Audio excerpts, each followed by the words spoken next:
ಏನಿದು? ಇದು ಭಾಳ ಅನ್ಯಾಯ. ಇದ್ರ ವಿರುದ್ಧ ಪಕ್ಷ ಬಿಟ್ಬಿಡೋಣ, ಪಕ್ಷ ಯಾವುದೇ ಆಗಲಿ, ಒಳ್ಳೆಯದು ಒಳ್ಳೆಯದೇ. ದಯವಿಟ್ಟು ವಿದ್ಯಾರ್ಥಿಗಳಿಗೆ ನ್ಯಾಯ ಸಿಗಬೇಕು.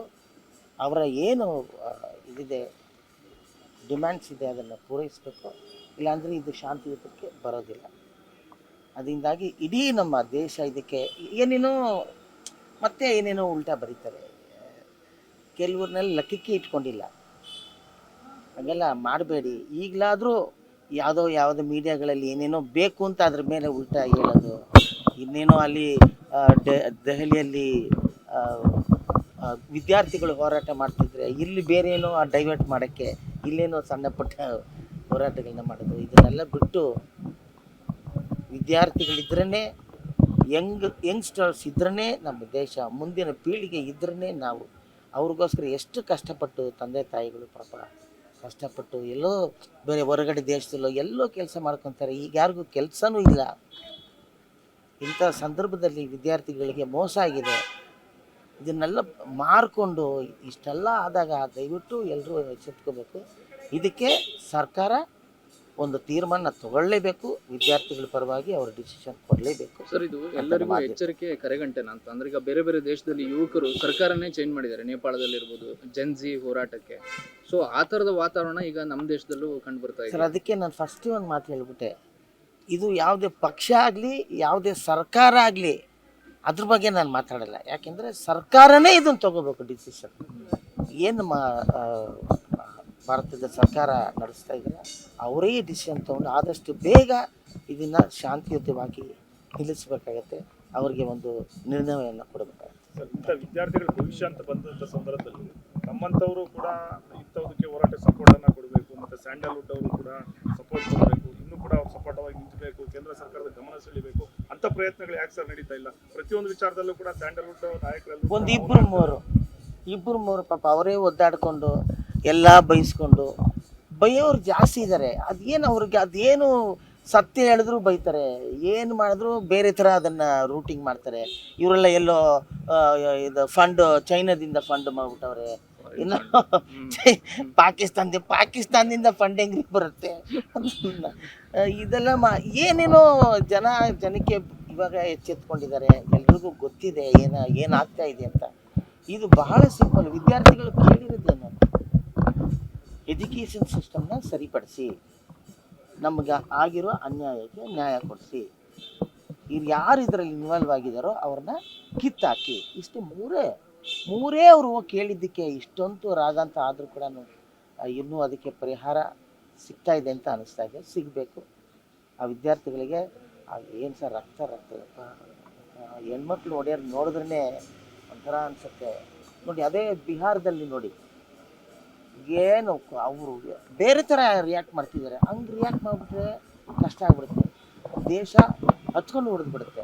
ಅದಾಗದಂಗೆ ಸರ್ಕಾರ ಎಚ್ಚೆತ್ಕೊಂಡು ವಿದ್ಯಾರ್ಥಿಗಳಿಗೆ ಅವರ ಕೋರಿಕೆಗಳನ್ನ ಈಡೇರಿಸಬೇಕು ಅಂತ ಕೇಳ್ತಾರೆ.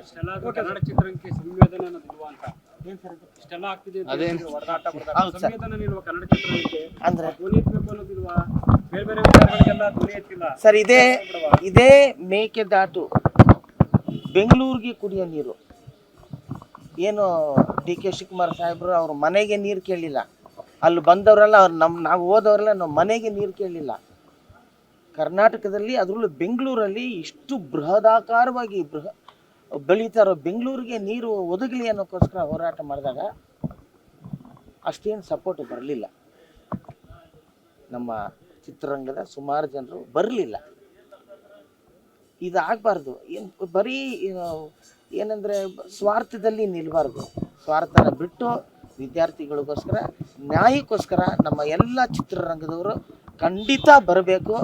ಎಲ್ಲೋ ಕೂತ್ಕೊಂಡು ಯಾರೋ ಒಬ್ರಿಗೆ ನಾವು ಅವ್ರಿಗೆ ತಲೆ ಬಾಕ್ಕೊಂಡು ಅದೆಲ್ಲ ಇನ್ನು ನಡೆಯಲ್ಲ. ಯಾಕೆಂದರೆ ಎಲ್ರಿಗೂ ಗೊತ್ತಾಗಿದೆ. ಅದರಿಂದಾಗಿ ನೀವು ಕೂಡ, ನಾನು ಸೇರಿ, ಎಲ್ಲರೂ ಸೇರಿ ವಿದ್ಯಾರ್ಥಿಗಳಿಗೋಸ್ಕರ ಇದನ್ನು ಖಂಡಿಸಬೇಕು ಅಂತ ನಾನು ಆಗ್ತೀನಿ. ನೆಗೆಟಿವ್ ಕಾಮೆಂಟ್ಸ್ ಬರ್ತಾ ಇದೆ ಅಂತಲೇ ಕೆಲವು ಸೆಲೆಬ್ರಿಟಿಗಳು ಹೊರಗಡೆ ಬರ್ತಾ ಇಲ್ಲ. ಏನು ನೆಗೆಟಿವ್ ಸರ್? ಬಂದೇ ಬರುತ್ತೆ. ನೀವು ಒಳ್ಳೇದು ಹೇಳಿದ್ರು ನೆಗೆಟಿವ್ ಬರುತ್ತೆ, ಕೆಟ್ಟದ್ದು ಹೇಳಿದ್ರು ನೆಗೆಟಿವ್ ಬರುತ್ತೆ. ನ್ಯಾಯ ಯಾವುದು, ಸತ್ಯ ಯಾವುದು ಆಗಬೇಕು ನಮ್ಮ ದೇಶದಲ್ಲಿ? ಏನು ಅನ್ಯಾಯ ಆಗಿದೆ ಅದಕ್ಕೆ ಹೋರಾಟ ಮಾಡಿ ಬನ್ನಿ. ಎಲ್ಲ ನಮ್ಮ ಚಿತ್ರರಂಗದವರು ಒಟ್ಟಿಗೆ ಸೇರಿ ನಾವು ಈ ವಿದ್ಯಾರ್ಥಿಗಳಿಗೋಸ್ಕರ ದುಡಿಯೋಣ. ಸರ್ 3ನೇ ತಾರೀಕು ಮೇಕೆದಾಟು ವಿಚಾರ ಕಾವೇರಿ ಚರ್ಚೆ ಮಾಡೋದಕ್ಕೆ ತಮಿಳುನಾಡು CM ಬರ್ತಾ ಇದ್ದಾರೆ ಇಲ್ಲಿಗೆ ಕರ್ನಾಟಕಕ್ಕೆ. ಒಳ್ಳೆ ಸ್ಟೆಪ್ ಅಂತೀರಾ ಸರ್? ಸ್ಟೆಪ್ ತಗೋಬೇಕು ಸರ್, ಒಳ್ಳೆಯ ಸ್ಟೆಪ್ ತಗೋಬೇಕು. ನಾವು ಮೇಕೆದಾಟು ಅಂತಲ್ಲ ನೋಡಿ, ಇವಾಗ ಮಳೆ ಇಲ್ಲ, ಇಂಥ ಸಮಯದಲ್ಲಿ ಕುಡಿಯೋ ನೀರಾಗತ್ತೆ ಕರ್ನಾಟಕಕ್ಕೆ, ನಮ್ಮ ಬೆಂಗಳೂರಿಗೆ. ಮೇಕೆದಾಟು ಹೋರಾಟ ನಾವು ಮಾಡಿದ್ದು ನಿಜವಾಗ್ಲೂ ಕರೆಕ್ಟು. FIR 2 FIR ನನಗೆ ಹಾಕ್ಬಿಟ್ರು. ನಾನು ಮಾಸ್ಕ್ ಎಲ್ಲ ಹಾಕೊಂಡು ಹೋಗಿದ್ದೆ. ಅಲ್ಲಿ ಮೇಕೆದಾಟಲ್ಲಿ FIR ಅಲ್ಲಿ ನಂಬರ್ 32. ಹಾಂ, ಇಲ್ಲಿ ರಾಮನಗರದಲ್ಲಿ ಮತ್ತೆ ಹಾಕ್ಬಿಟ್ರು. ನೋಡಿ, ಓಹೋ ಇವರೆಲ್ಲ ಬರ್ತಾ ಇದ್ದಾರೆ ಅಂತೇಳಿ ಮತ್ತೆ ಹಾಕ್ಬಿಟ್ರು. ಅಲ್ಲಿ ನಂಬರ್ ಕಮ್ಮಿ ಆಗೋಯ್ತು, 18. ಇನ್ನೊಂದು ಏನಾರ ಆಗಿದ್ರೆ ನಂಬರ್ 1 ಕರ್ಕೊಂಬಂದ್ಬಿಟ್ಟಿರು. ಅಲ್ಲ, ಅದು ನೀರಿಗೋಸ್ಕರ ಹೋರಾಟ ಅಂತ ಯೋಚನೆ ಮಾಡಿ, ಅಂಥ ಕೋವಿಡ್ ಪರಿಸ್ಥಿತಿಲೂ ಕೂಡ ಮಾಸ್ಕ್ಗಳು ಹಾಕ್ಕೊಂಡು ನೀರಿಗೂ ಲಕ್ಷಾಂತರ ಜನ ಬಂದು ಸೇರಿದ್ರು. DK ಶಿವಕುಮಾರ್ ಸಾಹೇಬರು ಅದನ್ನೇ ಆಗ್ರಹಿಸ್ತಾರೆ. ಅವರು ಸಿನಿಮಾದವರೇ, ಅವರು 20 ಸಿನಿಮಾಗಳು ಮಾಡಿ ಈ ರೀಲ್ಗಳನ್ನ ಒತ್ಕೊಂಡು ಹೋದ್ರು. ಅವ್ರಿಗೂ ಗೊತ್ತು, ಸಿನಿಮಾದವ್ರನ್ನ ಅವರು ಆಗ್ರಹಿಸಿದರು ಅಷ್ಟೇ, ಬೇರೆ ಏನಿಲ್ಲ. ಎಲ್ಲ ನಮ್ಮ ಸಿನಿಮಾದವರು ಬಂದು ಸೇರಿ ಕೆಲಸ ಮಾಡಿ. ಅದಕ್ಕೆ CM ಅವರು ನಟ್ಟುಗಳು ಟೈಟ್ ಮಾಡಬೇಕು ಅಂತ ಹೇಳಿದ್ರು ಸರ್ ಚಿತ್ರರಂಗಕ್ಕೆ. ಮುಗಿದು ಹೋದ ಕತೆ. ಅದಾದಮೇಲೆ ಮತ್ತೆ ಇನ್ನೊಂದು ಫೆಸ್ಟಿವಲ್ ಆಗೋಯ್ತು, ಸಖತ್ತಾಗಾಯಿತು. ಮುಂದಿನ ಫೆಸ್ಟಿವಲ್ ಎಕ್ಸ್ಟ್ರಾನರಿ ಆಗುತ್ತೆ. ನನಗೊಂದು ತುಂಬ ಆಸೆ ಇದೆ.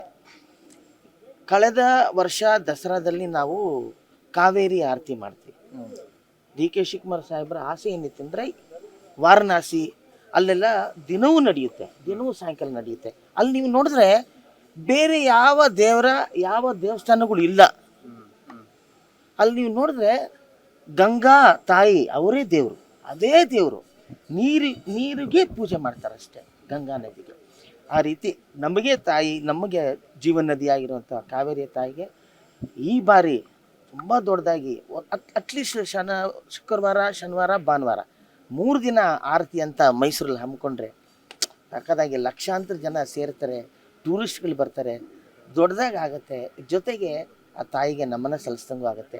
ನಾನು ಕಾವೇರಿ ಉಗಮ ಸ್ಥಾನದಿಂದ ಕಾವೇರಿ ಮುಳುಗುವ ಸಮುದ್ರದವರೆಗೂ ನಾನು ಶೂಟಿಂಗ್ ಮಾಡ್ಕೊಂಬರ್ತೀನಿ ಅಂತ ನಾನು ಸಾಹೇಬ್ರಿಗೆ ಹೇಳಿದ್ದೀನಿ, DK ಸಾರಿಗೆ ಹೇಳಿದ್ದೀನಿ. ಹೇಗೆಂದರೆ ಎಲ್ಲ ಈಗ ಒಬ್ಬರು ರಜನಿಕಾಂತ್ ಅವರು ತಮಿಳ್ನಾಡಲ್ಲಿ ಹರಿತಾ ಇದೆ, ಅವ್ರು ನಿಂತ್ಕೊಂಡು ಕಾವೇರಿ ತಾಯಿ ಹಿಂಗೆ ನಮ್ಮ ನೀರು ಹೀಗೆ ಆ ವೈಭವನ ಅವರು ಹೇಳಿದ್ರೆ ಹಿಂಗಿರ್ತಾರೆ. ನಮ್ಮ ಕರ್ನಾಟಕದಲ್ಲಿ ಯಾರಾದರೂ ನಮ್ಮವರು ದೊಡ್ಡವರು ಯಾರಾದರೂ ಸಂಗೀತಗಾರರು, ಕಲಾವಿದರು, ನಮ್ಮ ಪೊಲಿಟಿಷಿಯನ್ಸ್ ದೊಡ್ಡವರು ಅವ್ರನ್ನೆಲ್ಲ ಸೇರಿಸಿ ಕಾವೇರಿ ನದಿ ಅದು ಉದ್ದಕ್ಕೆ ಏನೇನು ಪ್ರಯೋಜನಗಳಿದೆ, ಕಾವೇರಿ ತಾಯಿಯಿಂದ ಏನೇನು ಪ್ರಯೋಜನ, ಹೆಂಗೆಲ್ಲ ಜೀವನ ಮಾಡ್ತಾರೆ.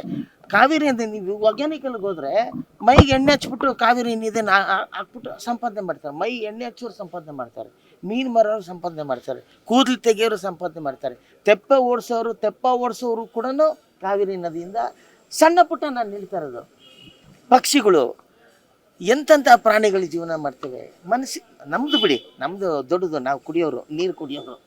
ನಮ್ಮದು ಬಿಟ್ಟು ಸಣ್ಣ ಎಂತೆಂಥ ಅದ್ಭುತಗಳು ಆ ಕಾವೇರಿ ತಾಯಿ ನೀರಲ್ಲಿ ನಡೆಯುತ್ತೆ. ಅದರಿಂದಾಗಿ ಆ ತಾಯಿಗೆ ನಮನ ಸಲ್ಲಿಸುವಂಥದ್ದು ಈಗ ನಮ್ಮ ದಸರಾದಲ್ಲಿ ದೊಡ್ಡದಾಗಿ ಆಗಬೇಕು ಅಂತ ನನ್ನ ಆಸೆ. ಸಾಹೇಬ್ರದ್ದು ಅದೇ ಆಸೆ ಇತ್ತು, DK ಸರ್ದು. ಈ ಸಲ ಮಾಡ್ತಾರೆ ಅಂತ ಅನ್ಕೊತೀನಿ. ಜೊತೆಗೆ ನಮ್ಮ ಇವರು ಅದೇ S ಜಾನಕಿ ಅವ್ರು ತೀರ್ಕೊಂಡ್ರು, ಅವ್ರದ್ದು ಕೂಡ ಒಳ್ಳೆ ನಮನ ಸಲ್ಲಿಸುವಂಥ ಕಾರ್ಯಕ್ರಮ ಆಗಲಿ ಅಂತ.